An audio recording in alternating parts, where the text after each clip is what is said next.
June 6, 1944. The channel churned, a steel-gray beast swallowing the dawn. Across its vastness, a silent armada amassed, a promise of storm and bloodshed. Operation Overlord, the culmination of years of planning, of desperate hope and grim determination. The boys were young, barely men, bracing themselves for a reckoning they couldn't comprehend. Each man carried a burden, the weight of duty, the fear of oblivion. The landing craft pitched and rolled, a metal coffin hurtling toward a wall of concrete and steel. Omaha Beach. The first wave hit, a wave of men against a seemingly impenetrable fortress.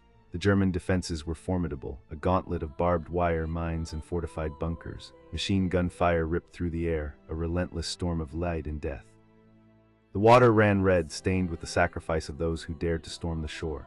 Omaha Beach, the deadliest of the landing zones, a butcher's yard of unrelenting fire. The carnage was immediate and overwhelming, a wave of men swallowed by the enemy's guns. Sergeant Miller's platoon pressed forward through a hail of bullets and exploding shells. Each step was a battle, each breath a defiance of the inevitable. The beach became a graveyard, littered with the fallen, their dreams extinguished. Gold Beach saw some initial success, but the fighting quickly escalated into brutal hand-to-hand combat. The air filled with the acrid smell of gunpowder and the screams of the wounded. The relentless German artillery rained down, turning the landscape into a cratered wasteland. Medic Jones tended to the wounded, a silent angel of mercy in a field of devastation. Each casualty chipped away at the hope, each death a testament to the cost of freedom.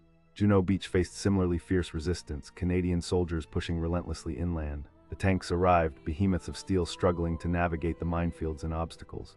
Their advance was slow, agonizingly slow, each meter bought with blood and courage. Sword Beach offered a slightly easier landing, but the enemy was waiting. The fighting raged for hours, a desperate struggle for every inch of ground. Paratroopers of the 82nd and 101st Airborne Divisions had landed earlier, deep behind enemy lines. Their mission was to secure key bridges and disrupt German reinforcements, a crucial but perilous task. They fought outnumbered, outgunned, but never out of determination. The resistance was stubborn, the enemy well prepared to repel the invasion. Communication was strained, hampered by the noise of battle and the relentless enemy fire. The fog of war descended, blurring the lines between friend and foe. The first day bled into night, the fighting unrelenting, a symphony of destruction. The Allied forces slowly gained ground, meter by agonizing meter. The German defenses began to crack, but the price had been devastating. The tide began to turn, but the victory was far from certain. A lone soldier stumbled forward, exhaustion etched into every line of his face. The weight of the fallen pressed down, a constant reminder of the sacrifice. Hope flickered amidst the despair, fueled by the unwavering determination of the Allied forces.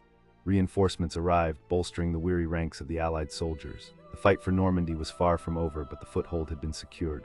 The relentless pounding of artillery continued, shaking the very earth. The night was a canvas of fire and shadow, a constant reminder of the war's brutal reality.